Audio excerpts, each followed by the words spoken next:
This is going to be the most famous gym in the United States of America.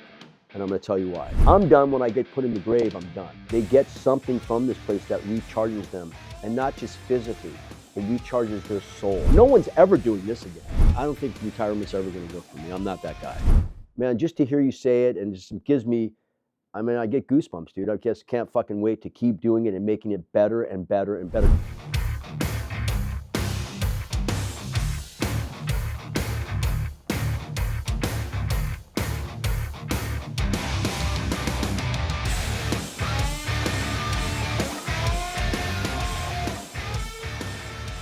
When I first moved to San Diego 9 months ago, there's one place that immediately became my home away from home, and that's Ocean Pacific Gym and Wellness, the coolest gym I've ever been to, highlighted by the fact that it's locally owned by who I'm calling the most interesting man in San Diego. So I eventually told him who I am and what I do and why I'd love to have him on the show. And today's the big day. We're gonna sit down with him and hear all about his awesome story. So let's go see what he's up to.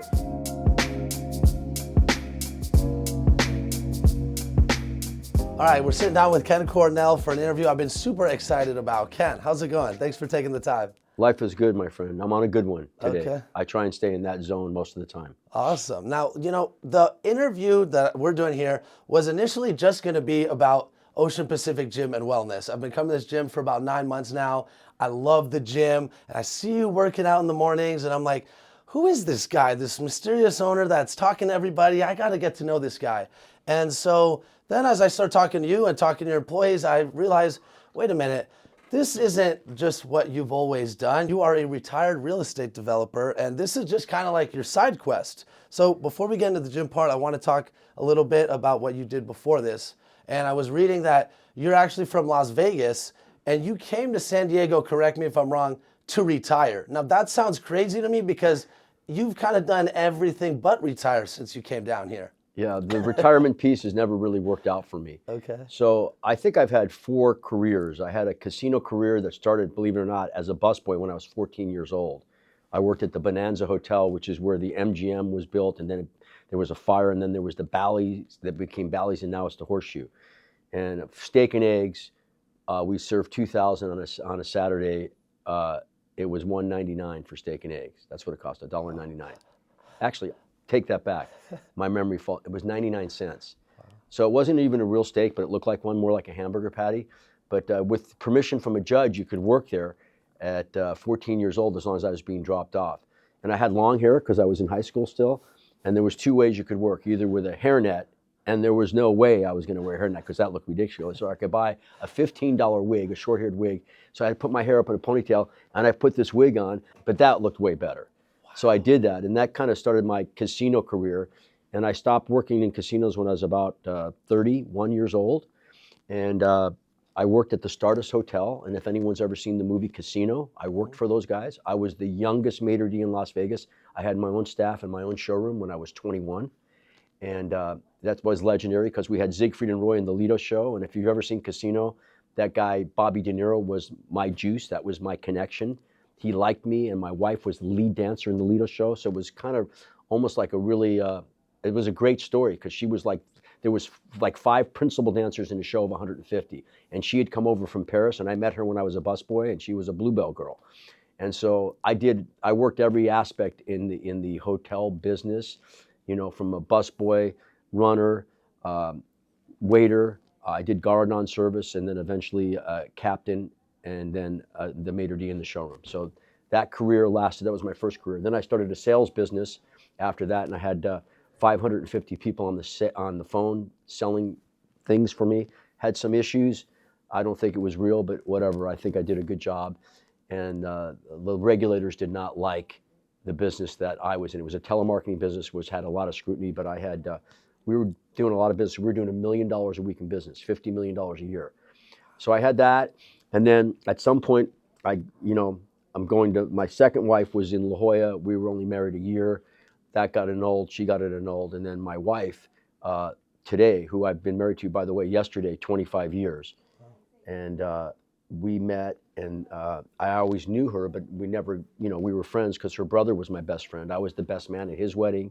and he was the best man at my wedding, and their family of real estate developers. And my father-in-law was legendary in Las Vegas. His handprints are all over everything. He's one of the top 50 influential people in the state of Nevada. If you look it up, there's a book and he's in it. Erwin Molaski, and he mentored people like Steve Wynn. And so I became officially part of this family, even though I've known her brother since I'm 15 and we were best friends. And so we have decided to move down here and retire. And that didn't work out well for me. And I always was interested in real estate. I bought my first piece of dirt. Am I running on too long? No, this is great stuff. Please keep going. I bought my first piece of dirt when I was 15 and a half. And back in the day, you could go buy 2.5 acre pieces or 5 acre pieces or 10, and in the middle of nowhere, which is in the middle of town now. And what the owners would do is you could put 10% down. So let's just say you bought a $10,000 piece, a 2.5 acre piece. You would put $1,000 down, and they would carry the paper for you at like 4%, 5%, which was good money for them because interest rates at the bank were 2%.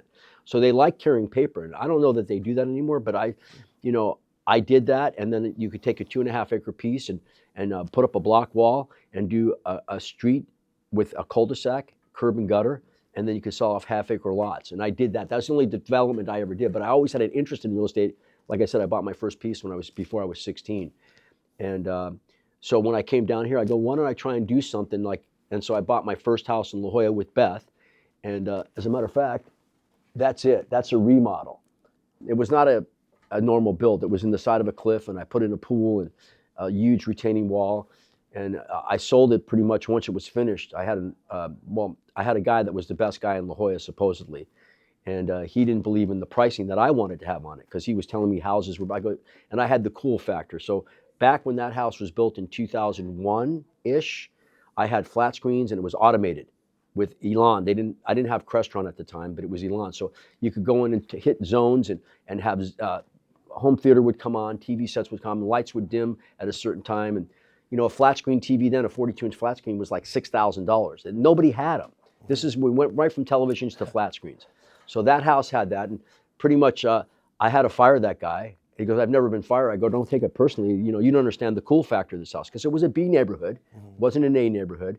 And the highest price for any house in that neighborhood at the time was $1.8 million, and I got $3.2 million like within 2 weeks once I fired that guy. And Ryan Klesko bought it, the Padre, the right fielder. So, and then I went to another neighborhood that I was already building another house. Same thing happened there. And the neighbors are not very friendly. I did a bunch of deals in La Jolla, but they're very litigious. Everybody's a millionaire up there, and they want to let you know that's what and to me, that's not their value. It's like that. And so I bought some property in Mission Beach for my wife and I to build our dream home, and it's up on the wall somewhere. And we did, and the neighbors, and I did the first little remodel, the Surf Rider, and the neighbors were coming up and thanking me rather than suing us. And I always respected people's view, but these little architectural juries up there, they have this control thing where they want to let you know what you can do. And it's like, okay, even though I was improving values. Think about it. 2 neighborhoods, they never got more than $1.8 million, and I got $3.5 million, 3.2, 3. So I made them hundreds of thousands of dollars, but they were opposing this. So I came down here, the neighbors thanked me, and I think we did about 40 or 50 buildings down in Mission Beach. And it's a great story because I couldn't get financing for that Surf Rider from a local bank. They didn't see the vision because back then, the beach, Mission Beach, was like a little college town, and there was nothing really nice down there. And it was a bunch of kids partying on weekends, and they had beer luges, and alcohol was allowed, and it was fun, right? But there was nobody doing anything of high scale down here.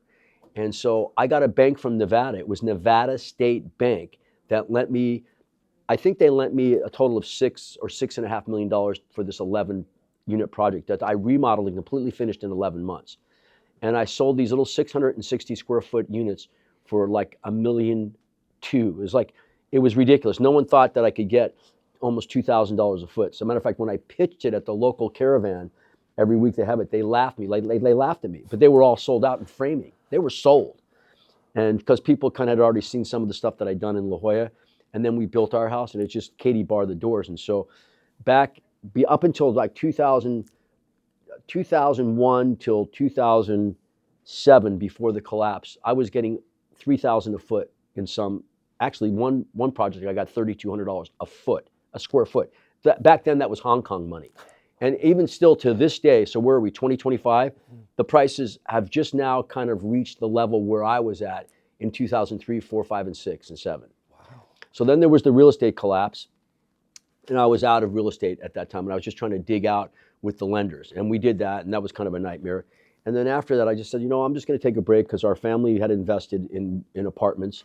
And by the way, my father-in-law had retooled his company from doing shopping centers and he's done a lot of things. He built La Costa in 1962, the resort, the whole thing. There was a 2-lane road to LA, and he actually graded that road. He owned like 13,000 acres out there. So he retooled his company and started building government buildings. And he built, I believe, 9 regional FBI office buildings. There's only 81 regions, and some VA hospitals. And he did the National Archives Administration building back in St. Louis, which is 1 million square feet underground of all the, there's a rule where you have to have hard copies of everything. So he did that. So when he was retooling his company, we just kind of sat still, and I was retired. And that would bring me to my third career, I guess, would be the sales, the casino, and building the first time. And I, downstairs in this office, really not doing anything. I would do some fee builds for people, but doing stuff for other people is always a pain in the ass because they don't understand what you're doing for them, like cutting through the red tape. And I was really good at that. And so I just said, I'm not doing any more of that. So this became my kind of like my man cave, but it was already set up as an office, a real estate office. And I went upstairs one day and I saw this pay or quit. And at that time I had told my wife, like, I was coming home taking a nap at I was done. I get up every day at 4 o'clock. So I was done by 1:30. You can only work out, you can only do so much stuff to keep you busy. And at 1:30 I was done, and I was taking naps. I go, Beth, I'm not a nap guy. What am I going to do? I mean, you see my energy, right? Yeah. So a fucking nap at 1:30 in the, no, that's not going to work. So I went upstairs, and it was a shithole up there. And it said pay or quit. I go, so I know the owners of this mall. They hadn't been paying their rent. And so I know these guys for 25 years. And I've been trying to buy this mall for 25 years. And they are not going to sell it, but I would buy it. And they're probably smart not to sell it. And they own all the acres. They own a full city block here on the beach. And it's a mixture of stuff, right? And so give me a rent concession and I'll do this deal. And I go, I know you're never going to put the $400,000 or $500,000 that you want, that needs. And I was way short of what it really needed. I didn't even know. And I'm a budget buster. That's my thing. I always spend more money. And I think that's one of the reasons the real estate was successful and that this is successful, because I just don't stop. Once I put my foot on the pedal, I just keep going. And I have the theory, build it and they will come. And I'm an operator. I'm in there constantly. And the staff is wonderful. The members are wonderful. And I've just paid attention to all the details. So I started this business up there with 700 members at $19 a month. And out of all the toilets and urinals that was there, only one toilet worked in the women's bathroom. Everything leaked. So they had hefty bags over the urinals. I mean, I had to replumb, I had to redo it, and I never shut down. So I did each individual thing during the day, and then I kept those original members, and some of them are still here today, although fast forward 2 years, I think I raised them from $19, I raised them to $45. I just couldn't afford to leave it at that. And they're still at 45, and I'll honor that forever. But there's like a 700 original members, and today, as of like yesterday, we have 5,600 members. 5,600. So we went from originally 12,000 square feet with a bunch of old equipment that I've refurbished. And so you can't even buy that equipment anymore, and a bunch of new equipment. So we have basically what is, I think in my mind, is 4 gyms. We have 32,000 square feet today from 12,500. So we have the old gym, okay, with all new cardio equipment, and a lot of equipment's been fixed and a lot of new stuff mixed in there. And then we have the outside, which was just common area, but the mall let me take it over, and we've got 6,000 square feet outside of outdoor, and it's a cool gym. I mean, there's all kinds of stuff going on there. And then we have the other gym, which was another 5,000 square feet, where I added extra services and just, it's a different vibe. It's stretching, there's jujitsu over there. I have a wet and dry co-ed sauna that looks at the beach, and I have a steam shower infused with eucalyptus constantly. That's a co-ed. And by the way, that's all the stuff that we already have on this side that I built. Like the women have a salt room, which is very healthy, and it's a red light therapy salt room, and it's pharmaceutical salt that gets ground up and misted in there 45 minutes an hour with red light therapy, and it's so healthy for your lungs. It increases lung capacity by 30%. It decreases blood pressure by a lot, and it's wonderful for your skin. And if that's not enough for you, I've got these Himalayan salt blocks that are transparent, because the Himalayan mountains is supposed to be the #1 spiritual place on planet Earth, and they were like $50 a piece, and I brought those in. The company that showed us what we needed to buy to do, they're a national company, and they put our salt room on their website, and they've done them for like the Hilton and shit. That's how good a job we, because the salt is backlit, and then there's a comfortable couch in there that you can sit in, and we have this background like either it's ocean or birds or something in there. It's very meditative. And the girls have a wet and dry sauna in there. They have 2 full professional makeup mirrors. They each have a Dyson blow dryer and a Dyson hair wrap. And they have all the little accoutrements that a woman would need after they shower and come out to make themselves feel like they could go out on the town or go out and hang out in PB and look good. They don't have to go home. The showers have 2 different types of shampoo and conditioner. One is Paul Mitchell, and the other one I can't even say. It's OUI. It's what the girls wanted. And they have little shower shoes, like little spa shoes. Now, every one of and the men have a wet and dry sauna, 2 of them. One's a salt room wet and dry sauna, and one's a little short one that everyone loves. It gets real hot. And we have also a steam shower in there, which is infused with eucalyptus. Now, one of the things I did in the gym was to extract all of the air. So there's constant air movement. So when you walk in that men's locker room, most men's locker rooms smell like a jockstrap. Disgusting. There's so much airflow in there, sucking out the air and pushing it outside, and the whole gym's like that. Then I went next level after I did that to the gym, and I bought these HEPA filters. They're hospital-grade HEPA filters, and I think I bought 10 on this side, 1 on that side, and 4 downstairs. And they're like $10,000 a piece, and they, in a certain square footage, and I've got it all measured out. So every 6 minutes in any space that we're in, except for down in the yoga room, it's much quicker because I put a big one in there. It will clean and scrub 99.99% of all the bacteria and viruses. Boom. And you got to change out the filters. We look at those pretty regularly. That's a huge deal. That's a thing that people don't even know that we have here. But it's just, you feel fresh. Does it feel fresh when you walk in there? Absolutely, yeah. And then I went nuts with the cleaning. My cleaning bill is $10,000 a week. Wow. Think about that number. It's $40,000 a month, but how immaculate is it? Great. I got people constantly wiping down the machines. It's the cleanest gym I've ever been in. And maybe we go for a walk later and I'll show you a few of the other things. So got the gym, expanded again, started getting real busy upstairs. Then this business that's been down here for 30 years went bankrupt in the United States. So there's this 5,000 square feet downstairs. Like it's on the main floor because we were on the 2nd floor doing this kind of business. So we moved down. I took that opportunity, and pretty much in 4 months, I had it demoed and completed. And then we have a hot yoga room, which is a really special thing because most hot yoga, they heat from the ceiling with these garage lamps or whatever. It's very unhealthy. Did I do it that way? No. What I did is I heated it from the floor, radiant heating. So what happens is the air comes through, it heats up on the top and the bottom. And then it gets smelly in these rooms. So that air is exchanged every 6 minutes. It gets pumped outside, new air is brought in and reheats it. So that room has never got that air in there. It's always constantly being refreshed and completely 100% every 6 minutes. And the filtration system for the HEPA filter every 2 minutes because it's in a smaller space. They're meant to clean 1,500 square feet every like 4 to 5 minutes, and that's only 700 square feet, and I've got 1 of them in there. So that's always happening. And then I put these globes in there. They're like miniature spheres from like the one in Las Vegas. Yeah. They have I put 2 of them in there. Creates this, and then I have the best glute equipment with a man who's an expert, Brett Krimcherish. It's the best glute room that I've ever been in. So, and that's kind of it. And I'm still doing stuff like my cold plunges got closed down. The health department closed everybody down, even though mine were immaculate. So there's probably 50 people in that space in the city and another 50 coming on, and they don't know what's going to happen to them. Unfortunately, there's no way to get a permit. That's reasonable. It would take a year to get a permit, and you have to jump through these Herculean efforts. There's only 2 ways to get cold plunges. A, you have a medical doctor, that's actually up there watching the people in the cold plunge, and B, they have to be his patient. Wow. Way number 1. Way number 2 was fill and dump them. So every vessel gets filled up. It has to be chilled because the kids like it at 40 degrees. I have the big ice thing up there so I can lace it. But 40's, I can get it down to, believe me, 36. And I don't know if anybody wants it that cold, but some people do, and they like it. You got to fill that vessel, and then you have to dump it and wipe it out and plug it.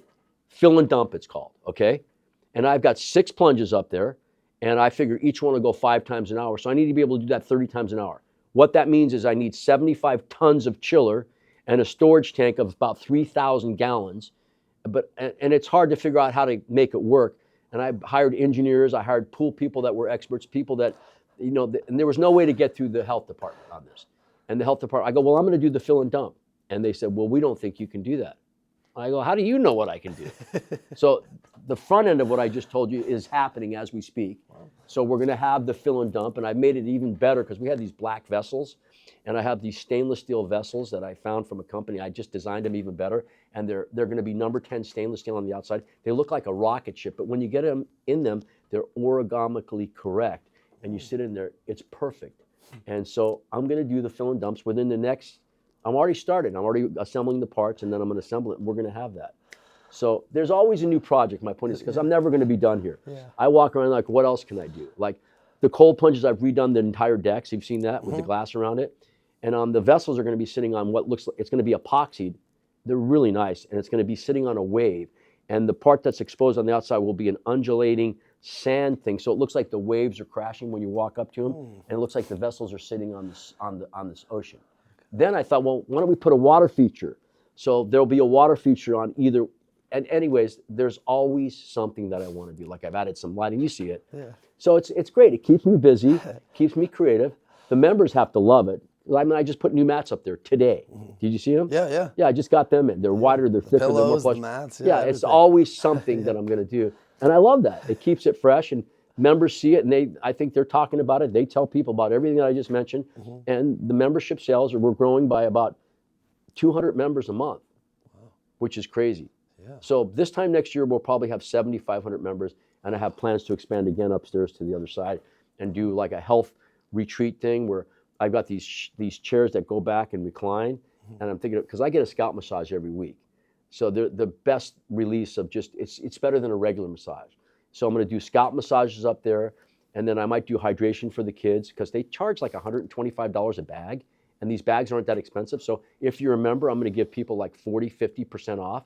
So maybe do those bags for 60 or 70 bucks. It'll be packed, and I'll have a nurse working up there. And then those things that you put the pressure cups on the arms and the legs, I'm going to have some of those chairs. So I've got to expand. I'm going to do another 3,000 square feet for like a mini med spa. I don't think we'll do injections and stuff, but I don't really know yet. I know those things I just mentioned we're going to do for sure. Anyways, that's the gym story. That's incredible. See, a part of me was thinking, why would somebody who doesn't need the money, doesn't need to be working, why would they open up a gym when they could you could be retired on Mission Beach playing volleyball or going fishing on your boat? But it just sounds like you can't help it. You see something, whether it's a property, a gym, whatever it is, you see something with a ton of potential and you're like, I got to make this happen. Yeah, I'm still looking at real estate. I go on vacation and I look at real estate. And I'm a real estate whore, and I love real estate, and I love looking at underdeveloped. Half the buildings I did in Mission Beach were remodels, and you could never tell. And it's just like there's potential in an older building, and sometimes the codes give you that square footage or whatever that is, and you can't do it anymore. Like I put 10 units on a 3-unit site on Jamaica Court, and I had 8 studios in the back with condo map, without parking. So that was never going to happen again, and that was a huge success. So, yeah, and they were big enough, they were efficient. I made them right, and yeah, I love creating, the process of creating. And I don't think retirement's ever going to work for me. I'm not that guy.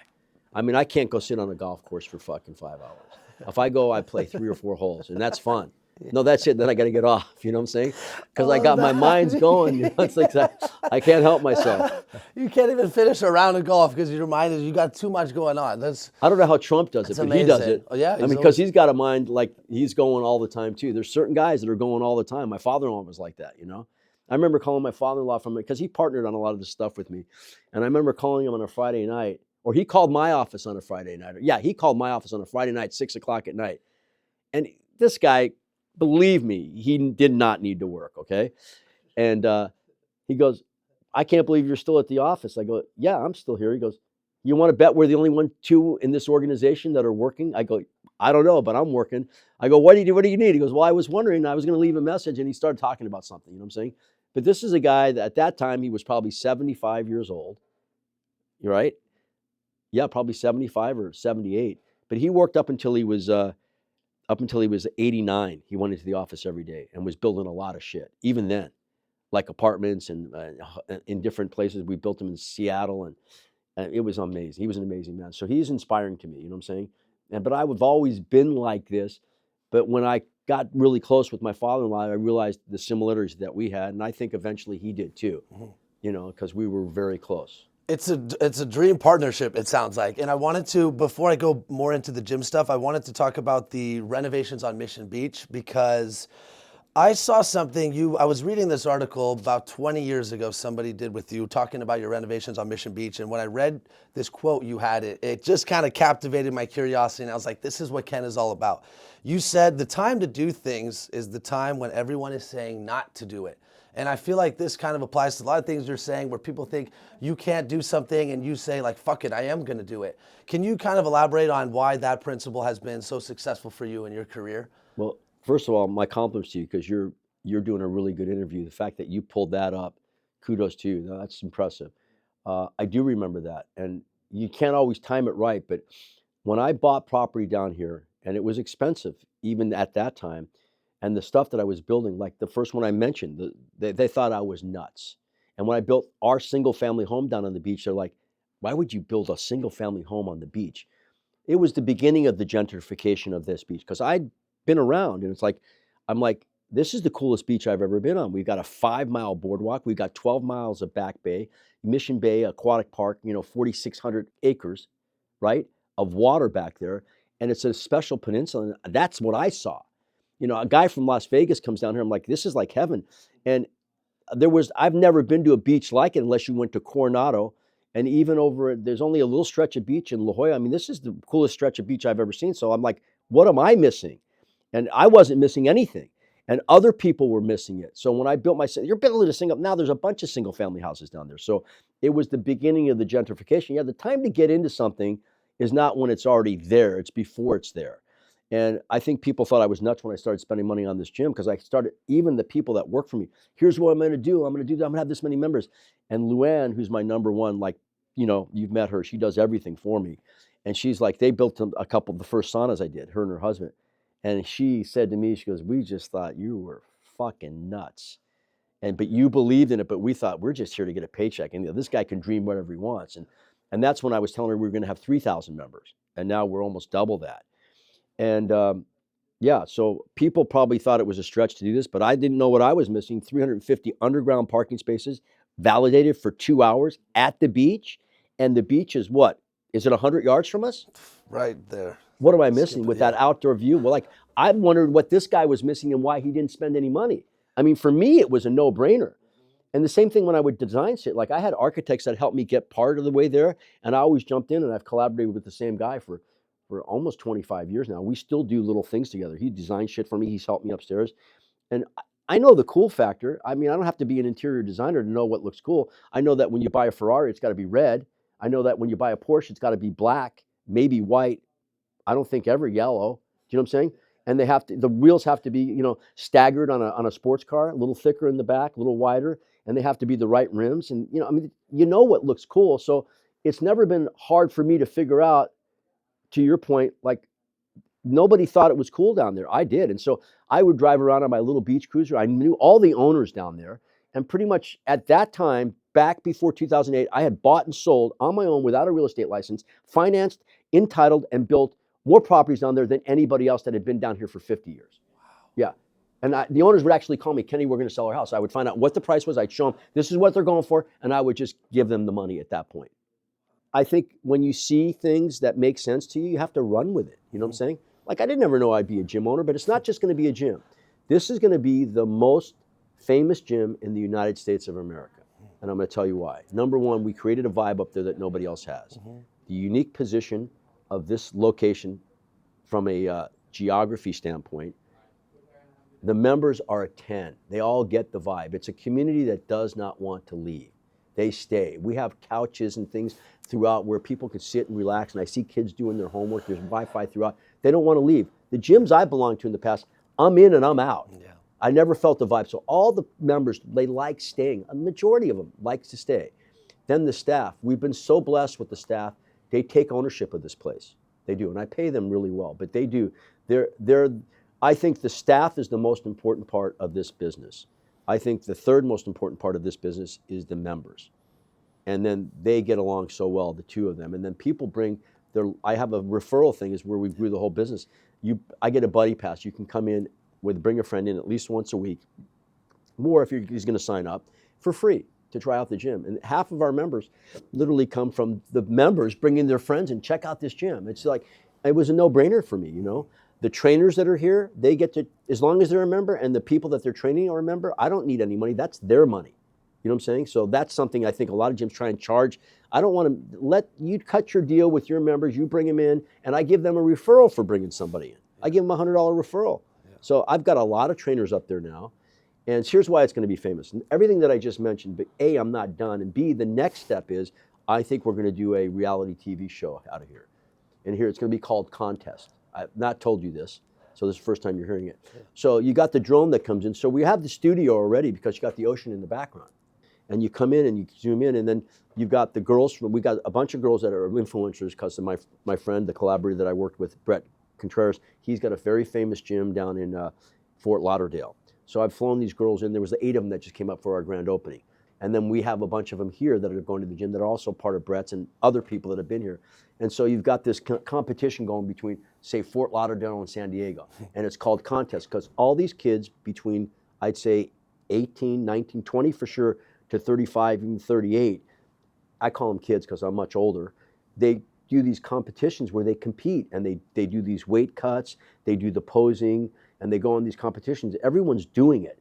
So it's a big thing, and it's a very healthy thing. And bars are the bar business is not something I'd ever want to be in. But people that are in it, they're seeing a huge decline because kids today are healthy minded. And so the gym is it's like the social event for them. And I think that's what we nailed. So when you come in with this thing and you see the backdrop, and then you show the cameos of these women as the lead in, and then you do some kind of contest where you give away $50,000 or something, and if they get their pro card down the road, they get 100, something like that. But then there's drama because, you know, the girls are competing against each other. That was my posing coach. That was the bathing suit I was going to wear. So you've got the behind the scene dramas, maybe the relationships. So it's going to get wheels, and I'm just about ready because now we built the downstairs. If I need to close off an area and shoot, I can close off that and not affect the rest of the gym. Do you know what I'm saying? So this was the best move I made. So I'm ready to start pitching it because there's 500 channels. They need content. I don't care which one, Hulu, all these guys, Apple, Prime, they need content. What do you think? I love it. In fact, it's crazy you're saying this because last night Frank and I were just talking and I said, there's so much going on at OPG, whether it's the members, Ken at the head of the snake, the employees. You could make a reality show about this gym. So the fact that you're saying this now, I'm like, lace in the employees. You lace in the employees. Yes. I'm not going to be the guy that writes it. I'm the guy with the idea, but it's going to be our show. I'm going to be the producer. And Brett's going to be the producer, and we're going to make money. But even more important than that, to get back why it's going to be the most famous gym in the country, A, because of everything that I've built. This is going to put it on the map. It's going to become a destination gym where people are actually going to come to San Diego and want to go to that gym. And this is going to bring it to the next level because already in this city, everybody knows this. In this city. I don't know about it, but I do have some members that have memberships that they fly down, but they're only down here 4 or 5 days, 6 days a month. In San Francisco, they have monthly memberships. I have people that drive from Oceanside, I swear to God, to come to this gym. I have other gym owners that have memberships here. That I know one guy that has 2 different gyms. No, this is a different deal, dude. And it's a compliment that they do that. And I feel really honored and blessed. And, you know, I'm humbled by the fact that people love it. I'm not arrogant at all. I'm humbled, and they're always going to be humbled because that's what I grew up in the casino business. When I was back in the back, a 14-year-old kid, I remember the owners of the hotel always used to come in and they knew all the staff. And they would, Steve Wynn, people would pick up trash. Frank Scott, these are old timers, okay? They would pick up the trash off the floor in the casino floor. They would never walk past it and think that it was above them to do something like that. I'm that guy. I'll grab a mop. I'll start mopping. I'll clean out. No, I got this. You know, so I'm very humbled, and I like being that way because I don't like elitists, people that have money that, you know, think that they're better than everybody else. No one's better than anybody else. You know, we all have to go to the bathroom. We all have to wake up every day, and I'm just blessed to be in a business that I'm enjoying. I enjoy the shit out of this. This is my passion project, as you can tell.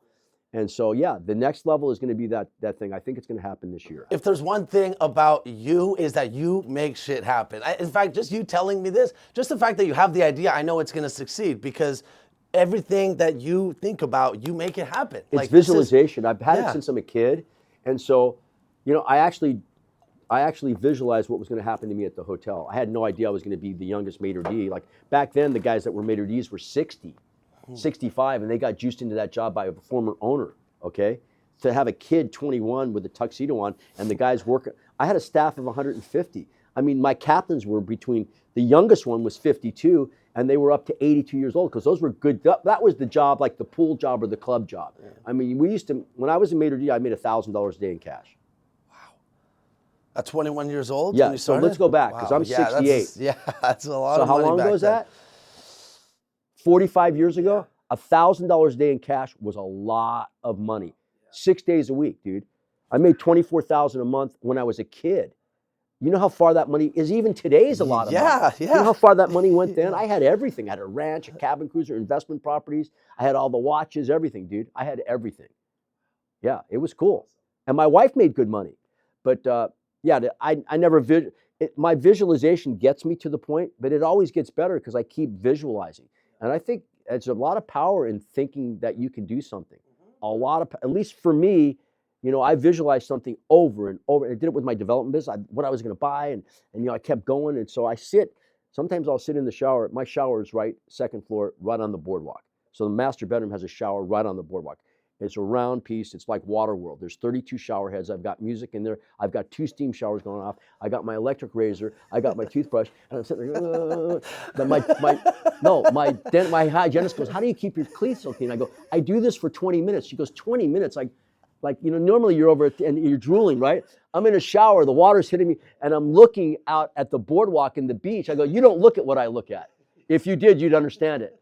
And so the dentist who knows me, Dr. Michael Reynolds, he goes, "I've seen his house. I know where his shower is. You don't understand. He could probably sit in there for an hour." So I'm in there and I'm doing this thing. And as I'm doing it, I'm like meditating about what I'm going to do, like with this place or whatever I've done before. You know what I'm saying? So it's pretty cool. Visualization. I know this thing's going to happen. That's awesome. And that's going to bring it to the next level. My point about being the most popular gym or the most famous gym in the country, that's going to blast it off, but the membership's going to explode. Because people go, "I got to go be part of that." That's where they film the show. Yeah. And think about, or just day passes. Like already our day passes have gone up. Day passes and vacation passes is something like $1,000 a day, every day. It's expensive to run this place. Don't get me wrong. I'm just barely going to start making money this year. 3.5 years in, $4 million. By the way, to my point, I thought, you're never going to put $500,000 in here. I told Mike Katz, the owner of this place, one of the owners, and I'm spent $4 million. Yeah. But I mean, I'm going to get it back. I hope. Yeah. I'm going to try and stop spending because I think I'm done for a minute. And the next thing will cost me, I'll say $250, but it's going to be $500 when I go next door upstairs for the little med spa thing I'm going to do.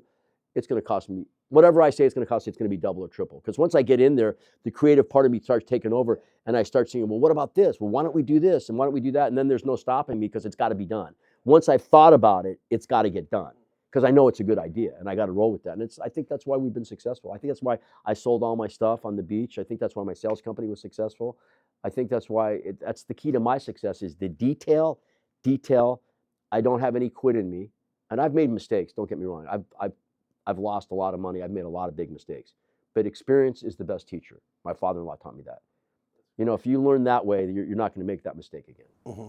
And it's something that actually Frank and I were talking about too, is that if it's the kind of the old phrase you hear where if you think you can do something and you think you can't do something, you're going to be right. And it's I think you just go in where you're like. That's my favorite saying to everybody. Right? It's if you think you can or if you think you can't, you're probably right. It's absolutely true. It's a state of mind, dude. For sure. 100%. And I think I wanted to talk about the Shock Fitness thing because this was before my time. I've only been in San Diego 9 months, but I thought I want to know because Luann told me the same thing. She said when my sons used to work out here and it was a shell of what it is today. Dude, I'm going to say the word again. It was a shithole. It was disgusting.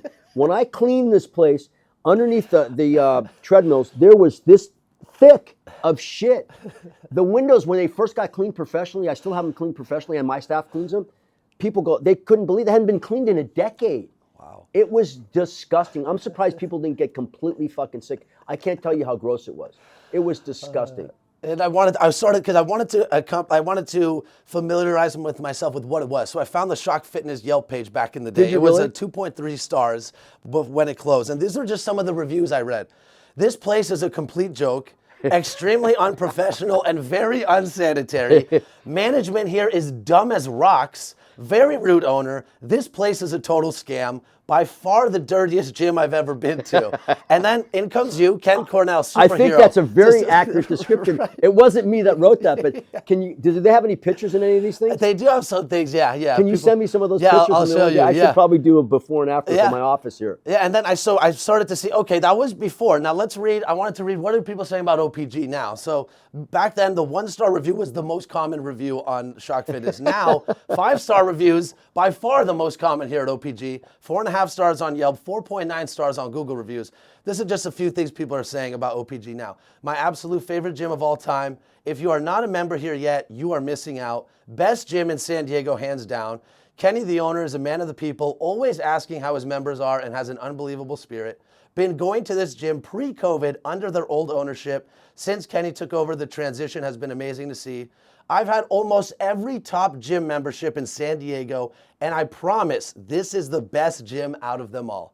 Is that all the same guy? No, these were all different reviews. That was like 6 or 7 reviews I just ripped off. I would have had to pay a lot of people to say that. No, but you don't have to, because people, like you said, you come in the vibe, and this is something that what I wanted to talk to you about, why I love this gym, is because I came here from San Francisco. I've been in the Bay Area my whole life, pretty much 30 years. I come to San Diego, new to a city, never made a big move in my life, looking to build some sort of community, because I only know a couple people out here. I hear about Ocean Pacific Gym. I come in and immediately I did the tour. I was like, where do I sign up? And I've been coming here for 9 months, and I tell all my friends, I wake up, I'm here in the mornings like you. I look forward to coming here every single day. Oftentimes I'm here multiple times a day. I'll do a workout in the morning, a hot yoga class now, a breathwork class at night with an ocean swim. I just genuinely have found a community here that I can't thank you enough for, because as someone that's new here, it just means so much to me. And I don't drink, I don't really smoke that much. Like you said, bars are going down, people want to hang out with like-minded, health-conscious people. I've found that here, and I know I'm not the only one. Well, this was my wife and I's vision, because this place was going out of business. Back to those reviews, you know what that is for me? That's payment.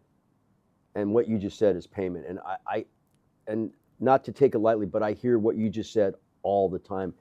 And it's like getting paid every time I hear it. It is a community. It's a special place. People can unplug here, and they get something from this place that recharges them, and not just physically. It recharges their soul. It's deeper than anything I've been involved with, and it's been my vision. And man, just to hear you say it, and just gives me, I mean, I get goosebumps, dude. I just can't fucking wait to keep doing it and making it better and better and better. Because the beautiful thing about being a what is it when you're excessive compulsive? I think I have that. Like OCD or all of that. I have all of that. Yeah. So it's just never good enough. You know what I'm saying? And it's a beautiful thing, because that gym is just never going to be good enough. Even though, and that's what's good about, I don't really think I have competition in anything I do, because they're just never going to do what I do.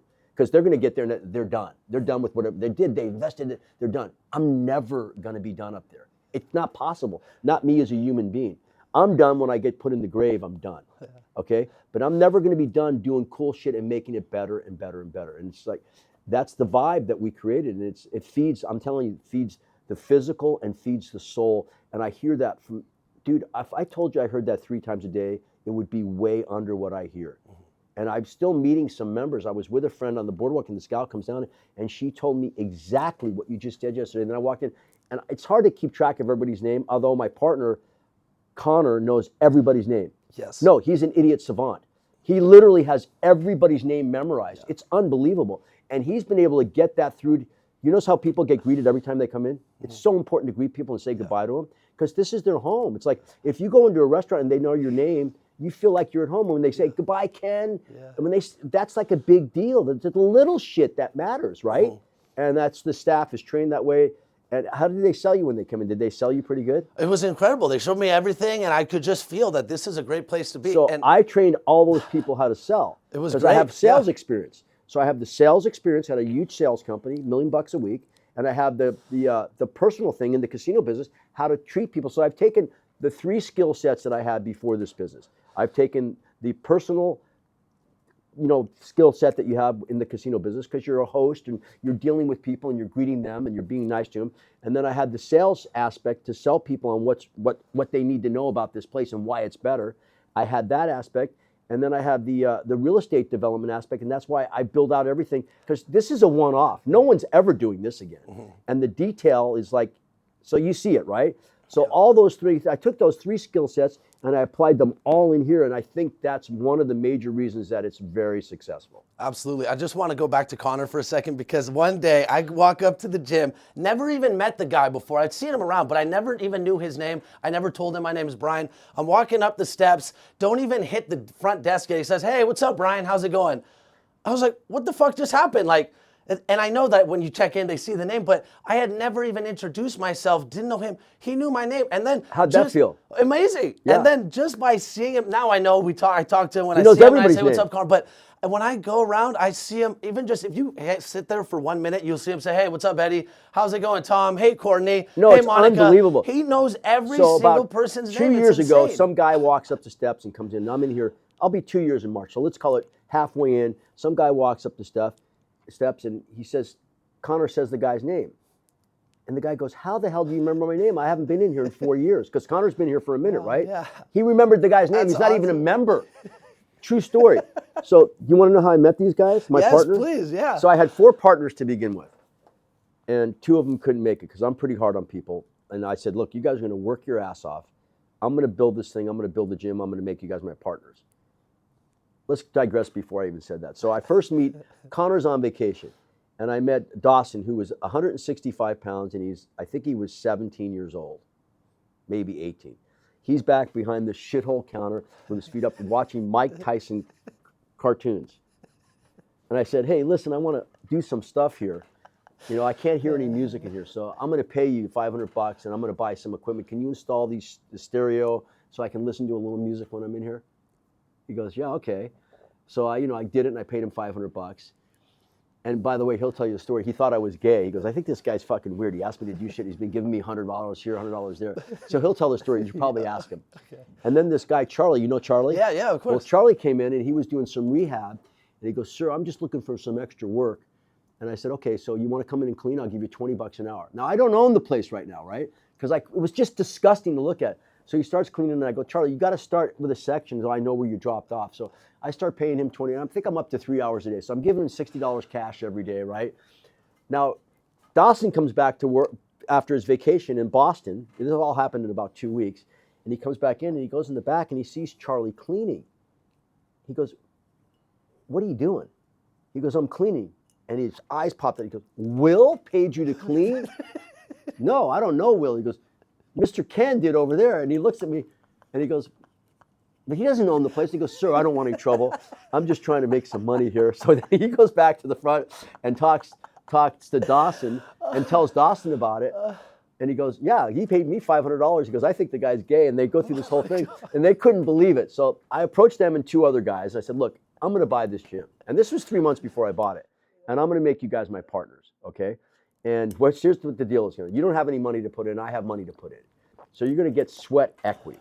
So what you're going to do is you're going to work 80 hours a week. I'm going to pay you for 40, minimum wage. And the other 40, you're going to work your ass off for free. That's your sweat equity." And they did that for like 8 months. Okay, so now they're vested. So they own 10% of this business, each one of them. Wow. Yeah, so sometime this year, they're going to make more money than they've ever made in their life. And it's going to be their road to financial success. And I might even give them a little bit more later on, because I'm not going to be here doing this all the time as much as I love it. I love traveling. My wife and I love traveling. We're both getting older, okay? She just celebrated her 75th birthday yesterday and our 25th wedding anniversary. I'm a little younger than my wife. I've always liked older women.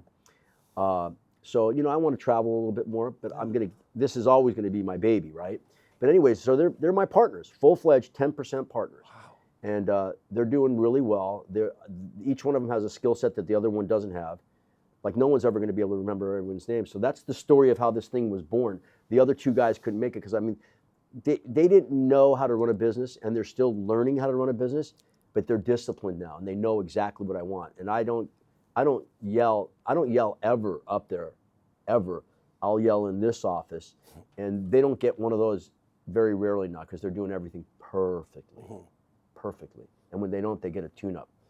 I just can't believe that you were paying someone to clean the gym while you weren't even owning it, just because you But I wanted, was visualizing it. I knew I was going to. Well, I wanted it to be clean for me, and I knew I was visualizing it. I knew I was going to buy it. Yeah. I didn't know how or what, because the guy wanted $350,000. The other guy will. I go, what are you selling? And he goes, well, I'm selling. I go, you're in debt, dude. You're behind. These guys are going to sue you. Your equipment's leased. You owe $150,000 on the leased equipment. I go, what am I buying? The membership, he told me. I go, what are you talking about? He goes, I got 1,500. He lied to me. I got 1,500 members. I go, okay, but you can't even make the rent. So what does that tell me? Yeah. Well, that's what I want. I go, well, I'm not going to pay you that. He goes, well, I said, I'm not going to pay anything for it. I'm not paying anything. I'll tell you what I'll do. I'll take the lease equipment and I'll put that in my name. I'll take you off the debt. You owe these guys 150. Well, they can only collect 50. Okay, I'll take care of that 50, which I didn't have to pay, by the way, at the back end. They said, just get them out of there. We need you in there. Wow. And the lease equipment, I needed the cardio equipment. I still have it. Yeah. Part of it, you know? And I maintenance that. That's another thing, by the way, just to digress. You ever see a piece of equipment down for more than a day in there? No, I don't think so.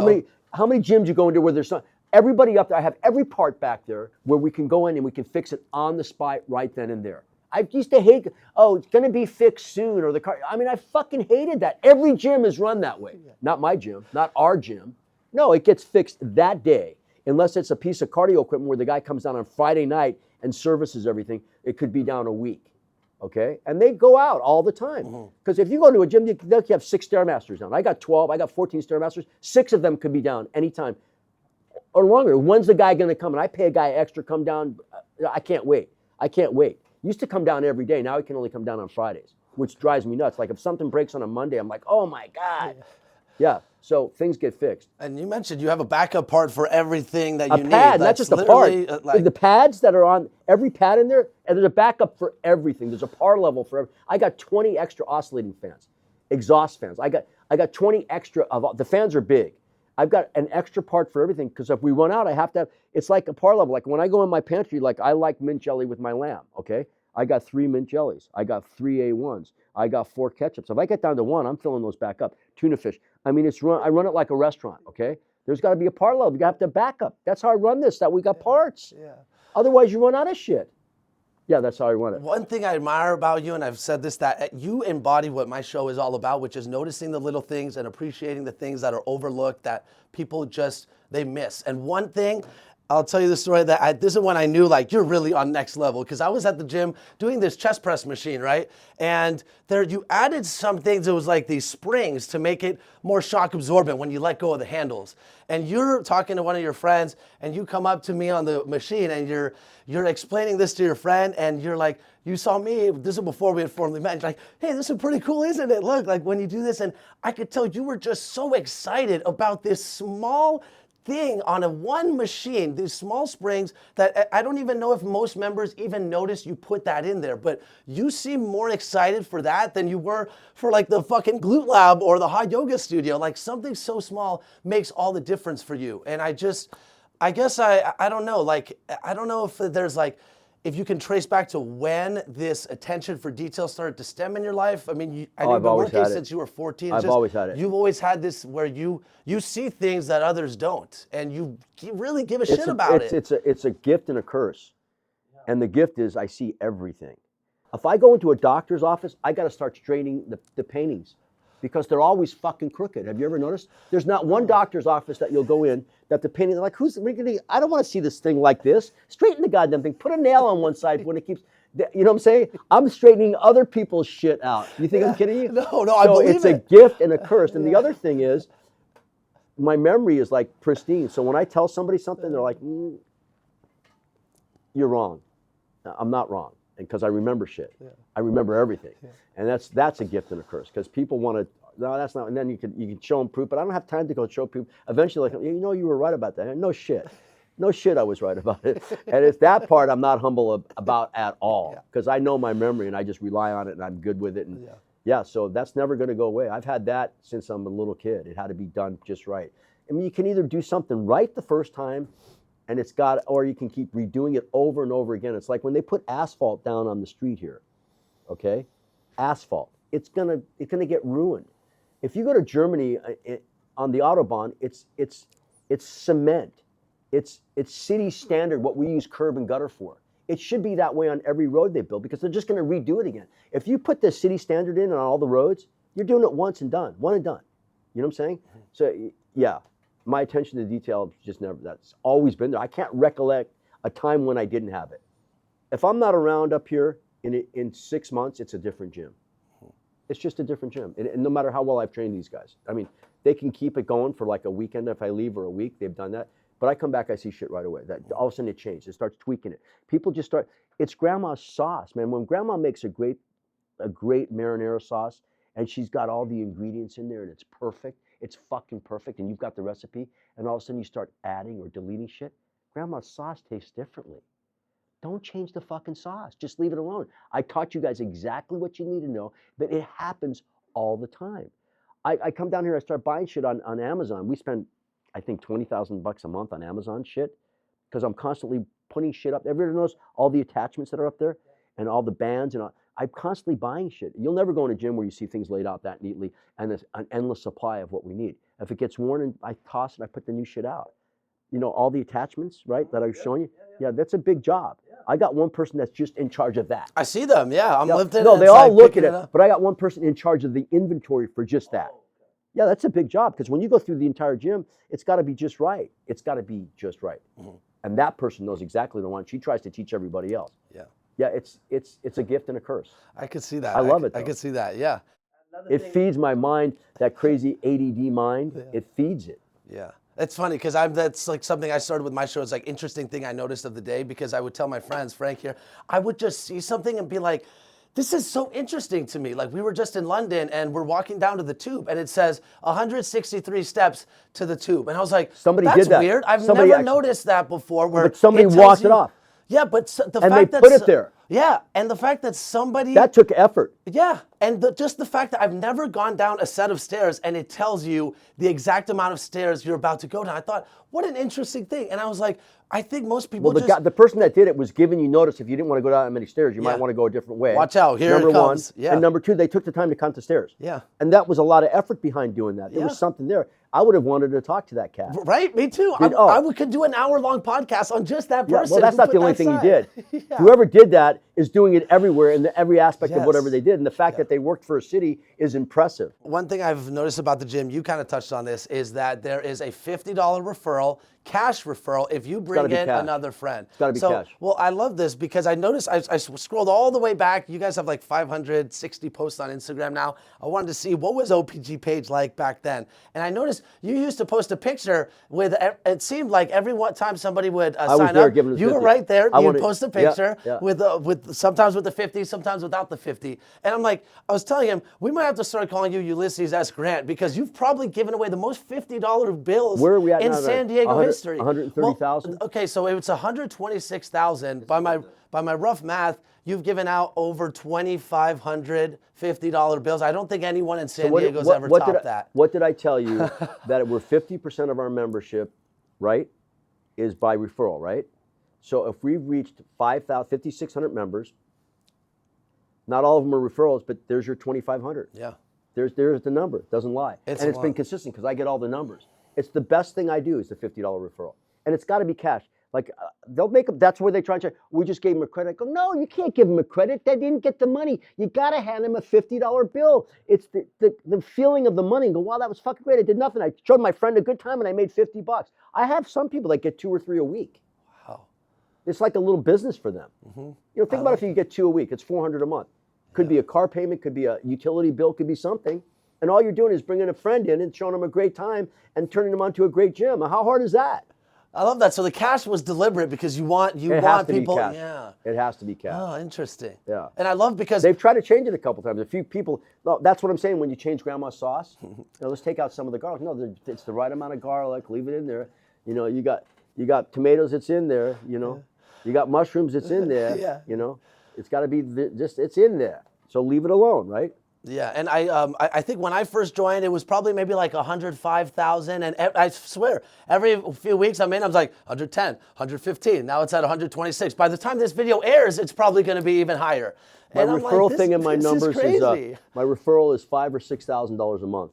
I get a number every month. I look at it. I give out $5,000 or $6,000 a month in referral money.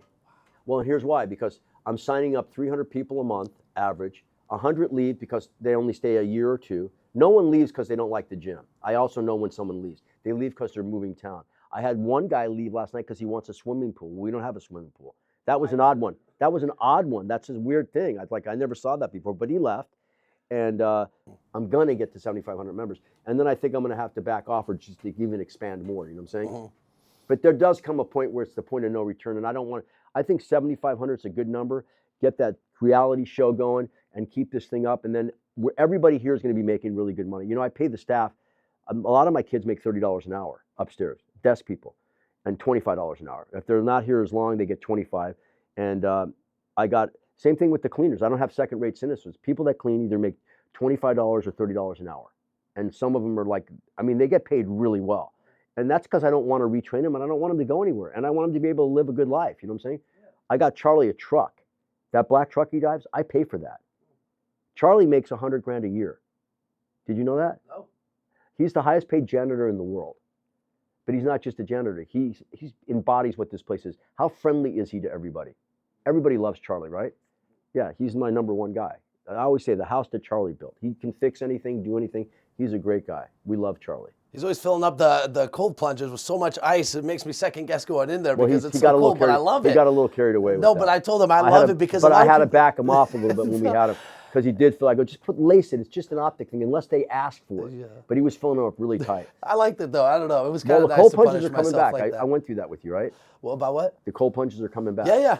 I saw the posters up there. The stainless steel looks beautiful. Well, I knocked that one off and I made it better. Mm-hmm. Oh, okay. That one was just all flat. So I got the ergonomically correct, and I got the pieces coming out further. It juts out further. Okay. And you know what I'm saying? It's pretty cool. I love it. It's like that, but better.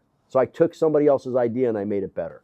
Now, with the 126,000 you're up to now, I imagine you're happy to pay that to people because it builds the community. Could I give 20? Did you ever see it getting that high? Honestly, I never saw this thing in the beginning. I never saw getting to $100 a month my numbers. First of all, my numbers were completely off, and that's a weakness that I've had in what I've done. My performers are always off. I never estimate correctly what I'm going to spend and what's going to come in. But also, here's the upside. What comes in is always more than what I thought in any business I've ever been in. And what I spend is always more than what I thought. So I've been blessed in the sense that I outperform on the income side and I fail miserably on the expense side going in. And I'm working on that every day to keep the numbers down at the gym because I could easily go, you know, it cost $12,000 a day to open that gym. Wow. A day. $350,000 a month to run that beast. It's no small concern. No. So 3.5, that's 3.5 million and 700. That's $4.2 million a year to run the operation.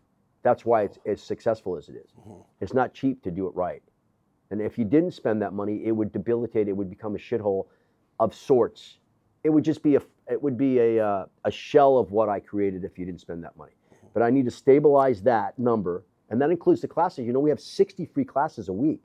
We got 30 upstairs, 30 downstairs. And I'm spending $20,000 a month on free instructors for people. Where can you go to a gym for $125 and get everything that we offer?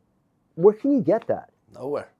It's like people that have this type of, first of all, they're not going to get that yoga room made that way. No one's going to spend $300,000 on a yoga room. They're not going to do it. And if they did it, they'd have to research how to do it correctly. It's heated with the hot water down below. I went through all that. Did I with you? Yeah, so I always spend more money, but that's actually been a gift. I think, like I said, build it and they will come. Spend the extra money. Well, you know? Speaking of that, you want to talk about spending some extra money? That yoga room, you could have just lit that with the traditional light bulb and nobody would have batted an eye. You're like, fuck that. I'm going to put these 2 disco balls running some psychedelic colors here's what during they are. the classes. It's new technology. And it adds a vibe. It's the cool factor you talked about. It is. And it's the sphere from Vegas technology, that round sphere. So you can run anything you want on it. We have this, And I only want that lighting. That just creates this mellow thing. And they were $12,500 a piece. Woo. That's $25,000 worth of lights. Who's going to do that? Nobody. You see the desk when you walk in, that glass, that cast glass? That's a $40,000 ad.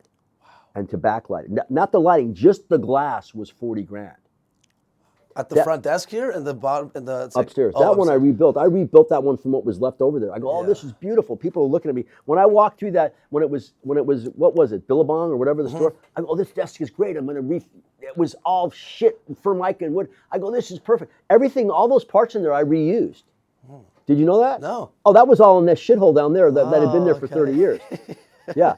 And so that picture behind the which is an amazing thing. The picture that's behind the couch that I made up there, that wave. You want to hear something crazy about that wave? Let me show you. Let me see if I can find it. That wave is a logo that I've had for 25 years. And if you look at my logo, I want you to look at my logo when you go up there. What is it? It's the same exact wave. Let me find it. Yeah, this has been my logo for 25 years. And when I was building, I used to say we build outside the box was the saying, because I built round, curvy, linear shit. And everybody else built boxes. So everything, I have a lot of curves, okay? But this wave, which is interesting, so 3 years ago, so 22 years in, I opened this business, and I was looking for something to put behind the couch that I built, that relaxing couch with the ottoman, and it's got all the plugs, and people just sit there and vibe, and it's just a comfy thing, right? And I couldn't figure out what, I thought I was gonna build something, put in there, and I walked into this photographic gallery in the Grand Wailea in Hawaii, and that's the wave that I bought that piece of art from that artist. It's got to be the same shot, because you got to look at it when you go there. Look at the wave that comes up. Look at my logo, because there's stuff up there that has a logo. It's identical. Like, how does that happen? How does that happen? Yeah. That didn't happen by coincidence. It's weird. Wow. Yeah. This is the one thing I've been excited to ask about, the OPG towels. Now, I was in here. I'll be quite honest with you. I respect you. When I first came here, I considered taking one, but I didn't because I felt bad, you know? But I just want to put that out there. Are they nice enough to take? They're so nice. And you got the OPG, the branding, but then I see something on Instagram. I scrolled back and I saw you had to do a towel amnesty campaign because 4,000 towels were taken. It's more than that now. And then but then I see you say, please bring our towels back, and only 4 get returned. Now you could have said, you know what? Fuck that, like, I'm not buying any more towels. You doubled down, you ordered 4,000 more towels. Yeah, I think it's, so here's the deal, and I made them bigger and plusher, Yeah. so they were bigger than the one They're that so nice. But here's the deal, I've done this before. I used to belong to the sporting club at Aventine it was a big club back in the day, like 30 years ago. And I would always somehow go with their towel in my bag, and I had stacks of white towels, and and if they had the amnesty day, I brought them all back because I felt cool bringing them back, but I was guilty of it. So I don't know that people steal them because they're nice, but people do walk out with the towels. And it was a failure. I got 4 people to return them. Okay, keep the towels. Here's what I'm gonna do. I'm gonna go big, I'm gonna get better towels, I'm gonna order more towels. I went the other way. Yeah. But that shit happens, man. So, and I get it, and if they're nice enough to take, so be it, but it's expensive. That's why I gotta charge $9, 30 cents a day. It's the best deal up there. 30 cents a day for as many towels as you want, towel service, wipe yourself off, get in there. Isn't that a great deal? I paid for it, Fresh I need and it. clean. Yeah. 30 cents a day. It's great. $9 a month. I first started the towel service thing, and they wanted me to charge 15, and it was a failure. It was a failure because it was too much money. I go, why don't we just make it simple? 30 cents a day, $9 a month. Who can't afford 30 cents a day? And I can't, if I told you how many people are on towel service right now, I don't think I should tell you. It's a lot. And when the cold plunges come back, it's even going to go more. Okay. But I have my staff that cleans. They're also washing and drying them. There's a big operation up there. Yeah, the cleaning staff that. does a lot of stuff. They wash and dry and fold the towels. They're cleaning everything. They get into every nook and cranny, except my office where that spider is. That's going to get taken care of. Yeah, so I don't know. Did you take a towel? You want a towel? Can I take one? I'm going to give you one. Please have Yeah, one? you're going to have Thank one. you. That I means know a lot that to people me. must have like 6 in their bathroom and. Oh, people! I'm telling you, their whole apartments are fitted out with OPG towels because they're so They're pretty nice, aren't I they? don't think they're forgetting that they had it in their bag. I'm telling you, they're taking them. All right. And I'm like, you know what? I'd love to just have one. So thank you. You know what I'm going to give you? I'm going to give you a toga too. I have a toga up there. Okay. If you got one, I would love one. I'm going to give you these togas. They're like for the beach. Yeah, I've seen those. I'm going to give you one. I'm going to give your friend here one too. Thank you. Appreciate it. You can't have a towel, but you can have a toga. Okay. I love it. You, I believe, took this over in February 2022, Ocean Pacific Gym and Wellness. Officially, I was the owner. in March, I think. March. Okay, so March 2022. I didn't finish that story about how I bought it from him, though. Okay. Well, If we have time, we could do Can we it. circle back to that? Yeah, yeah. So he tells me he wants $350,000. I go, what are you selling? Remember the thing? He's got 1,500 members. I go, I don't see the value. I'm sorry. He goes, well, I'm just going to take and sell the list to Crunch Fitness. What? I go, you think there's value in the members that you have selling it to another gym? So let me understand this. I go, I'm learning here because I don't really know. You think that you can sell 1,500 names to a guy that's down the street, that's not in the same location, and those people are going to go there and they're going to pay you for that list? And he goes, yeah. I go, well, good luck. Let's see how that works out for you. So the guy comes back like 2 months later because he's still dying. They're throwing him out. They're suing him. He says, hey, what will you give me for the gym now? This is actually how he said it. I go, the gym? I don't even want the fucking gym anymore. That's a pain in the ass. It's too much work. I don't want to do it. He goes, please. He's like begging me, please. I go, it's the same deal I told you before. I'll take you off the $150,000 guarantee for the leased equipment, which I needed. Mm-hmm. And I'll take you off the 50 grand, the personal guarantee, because he said, well, they can't get any more than 50, which was true, by the way. The company signed on for the rest of it. He was going to bankrupt the company. I go, and I knew I wasn't paying the 50. So all I did, I needed the equipment, the cardio equipment. I paid nothing for it. I paid zero, which I shouldn't have paid zero. He should have paid me. Mm-hmm. So I got it for free. I love it. It worked out in your favor. It worked out. Look at it now. We've got 32,000 square feet. We've got 5,600 members. Yeah, it worked out. It's amazing when you bust your ass like 10, 12 hours a day and put $4 million into something. You work 7 days a week. It actually works out. Yeah. The harder I work, the luckier I get. Yep, I love it. I love it. Now, okay, so from that moment that you become the owner of the gym, you start renovating to now, we're about to reach November 2025. Everything you've said, all the hard work, all the millions poured into it. When you look at this entire evolution of becoming a gym owner, all you've learned, bringing on a team, what stands out to you the most? What are you most proud of? What you just said earlier when you were reading those things, those comments from other people, and how you felt when you came in here. That's by far, that's the payday. That's the sweet stuff. That's the gold right there. When people come up and thank me for creating this, man, I get goosebumps, man. It's like, it's a vibe thing. It's just a good feeling. It's like giving back to the community. Look, I don't need to work. I'm very lucky. I live in a beautiful home on the beach. I have a house in Las Vegas. We go on super vacations that only people can dream of. I've been to Africa like 10 times with my wife on safaris. We got married in Africa. As a matter of fact, yesterday, 25 years ago, I proposed to my wife on her 50th birthday in a hot air balloon over the Serengeti. Wow. And we were in a tented safari that moved so you stay in one location for 4 days and then you'd move all day long on game drive and then you'd end up so we did 4 of those. And so halfway through, I had planned this Maasai wedding. The point I'm trying to get is, and then we got married by the Maasai in Aboma. I got married in Africa as well. The point is, I can do almost anything I want, literally. I mean, we're very blessed, so humble, so blessed, and so grateful. But to get paid in the way, the financial thing's going to be there. I think we'll get our money back, and I'll make some money.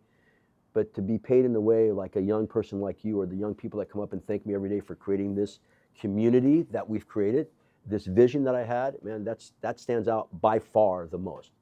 The most. I mean, I'm getting paid every day when people are telling me how great they're having and thanking me for creating this space. It's like unbelievable. I can't tell you. It's like, yeah, man, I'm blessed.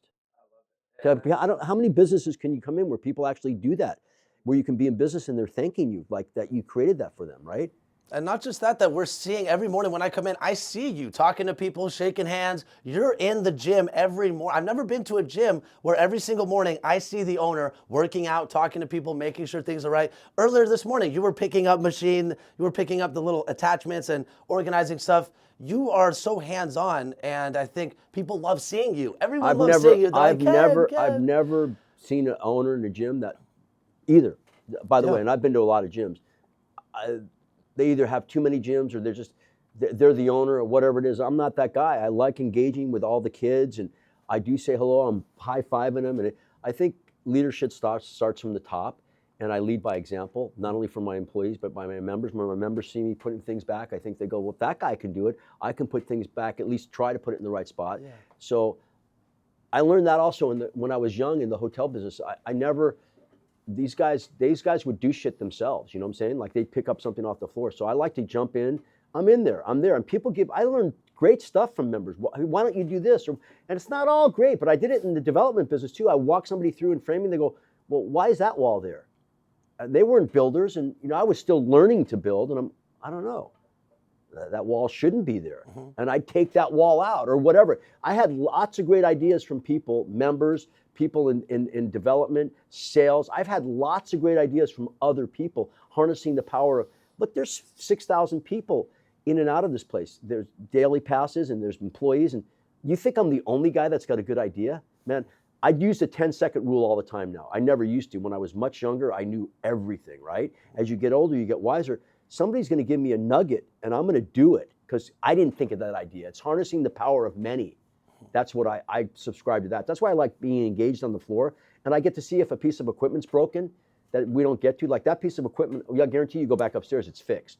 The one that I said is broken, remember? I guarantee you it's fixed right now because I was there and I saw it. So how can you tell other people what they need to do and be involved in the level, the macro level? If you're not down in that macro level yourself, you're not going to be able to tell them what to do. You're not going to know because you didn't get down to that level. If you're flying at this level all the time, you're flying at this level. And everybody down here gets a different experience than what you see when you're in there. So, and plus I love working out and I love talking to people. Yeah. I'm a gregarious person. That's why we didn't live in La Jolla. We moved down here to this beach because we get to see different people. That boardwalk is amazing. I get to talk to strangers all the time and I love it. I get their political views, they get mine, I get whatever. It's like that's when you get your heartbeat and you're there and you know what I'm saying? You're part of it. You're part of something. If you're flying too high all the time, you miss a lot of shit, dude. I don't mind flying high. I like the altitude when I'm flying, but I don't mind flying low too in a helicopter to see things, you know what I'm saying? Yeah. It's a different experience. So that's what I do when I go up there. That's great. And I dig it. Yeah. I agree. Ideas can come from anywhere, which reminds me, I do have some ideas. Maybe after the interview, I can run some by you of things I can do. Things I've noticed in the gym that I was like, we could do this. Great. Maybe Ken will buy into it. So if it's a good idea, I can tell you this, it's going to happen. Okay, thank you. Appreciate it. Well, this has been so much fun. I was telling Frank and some of my friends before this, but now after sitting down with you and talking, I know that this is true, that you are the most interesting man in San Diego. To share your story has been awesome. Thank you so much for taking the time. I like this podcast that you do. You're very good. Thank you.